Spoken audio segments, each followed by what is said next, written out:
यहीं से भगवान श्री कृष्ण को वासुदेव जी टोकरे में रख के उस पार गोकुल लेके गए हैं। यही मामा कंस रहते थे और यहीं से मामा जी का राज चलता था भैया जी। ब्रिज 84 कोस में और 4 गांव निज धाम, वृंदावन और मधुपुरी 100 बरसा नंद गाँव। देखो अभी हम मथुरा के यमुना मैया विश्राम घाट पर हैं और जैसे अब हम चल रहे हैं गोकुल की ओर। सामने जैसे देख रहे हैं पूरा हरा भरा जंगल है। जंगल नहीं है ये, अच्छा, इसको बोलते हैं वृंदावन।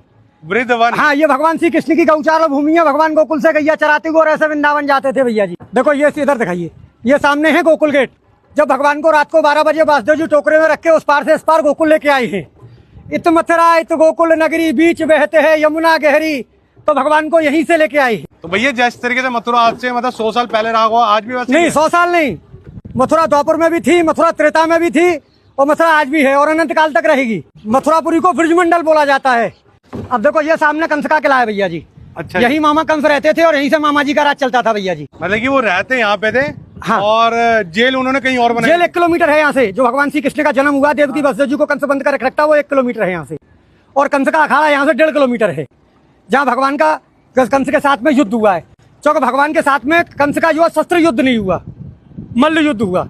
भगवान ने ब्रज में 4 चीज तो की नहीं। कभी पैर में पादुका नहीं पहनी भगवान ने। दूसरे नंबर भगवान ने कभी मुकुट धारण नहीं किया। तीसरे नंबर भगवान ने कोई शस्त्र ग्रहण नहीं किया और भगवान ने कभी शरीर पे कपड़े नहीं पहने। भगवान कृष्ण ने? हाँ, भगवान यशोदा मैया ने काली कमरिया दी थी, भगवान उसी को ओढ़ के रहते थे। और जैसे पीछे देखना, इनके बारे में बताइए क्या? देखो ये रानी घाट है जहाँ कंस की रानी स्नान करती थी भैया जी। अच्छा, कंस की रानी। उसके बराबर में ये वासुदेव घाट है। ऊपर सामने वासुदेव गेट है। यहीं से भगवान श्री कृष्ण को वासुदेव जी टोकरे में रख के उस पार गोकुल लेके गए हैं। अच्छा, सामने मैंने अब आपको बताया गोकुल गेट जी। ये सामने भैया जी स्वामी घाट है। स्वामी घाट? हाँ, स्वामी घाट बोलते हैं इसको। ये इधर संत घाट है भैया जी। अभी जैसे ये आपने मुझे बताया था कि किला था ये कंस का, जी। तो इस किले में जाने दिया जाता था? नहीं, उसमें एंट्री नहीं मिलेगी। ऐसा है, पूर्वजों के जमाने से ये बताते हैं कि इसमें कुछ शोध करता गए थे जो कभी वापस नहीं आए, इसलिए सरकार ने उसको बैन कर दिया। मथुरापुरी में सबसे बड़ा पर्व बहन भाई का होता है। कार्तिक महीना में भाई दूज के दिन जो भाई बहन मथुरापुरी में हाथ पकड़ के स्नान करते हैं वो कभी यमलोक में नहीं जाते। ऐसा वरदान धर्मराज ने यमुना मैया को दिया है। अच्छा, हाँ जी। तो सीधा स्वर्ग की प्राप्ति होती है उन्हें? हाँ जी, बैकुंठ।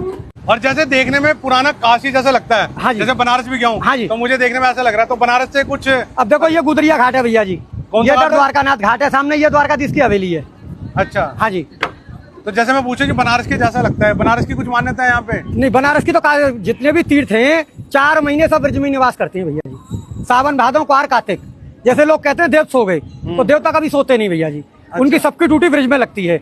जब नंद बाबा 80 बरस के हो गए तो नंद बाबा ने कहा कि लाला मेरी हार्दिक इच्छा है कि मैं 4 धाम की यात्रा करूं। अच्छा। तो भगवान ने कहा कि आप दादा अब बड़े बूढ़े हो गए, पहाड़ों पे जाएंगे, गिर पड़ेंगे, इसलिए सब तीर्थों को मैं ब्रज में ही बुला लेता हूँ। तो यहाँ आपको केदारनाथ, बद्रीनाथ, गंगोत्री, यमुनोत्री सब मिलेंगे पूरे ब्रज में।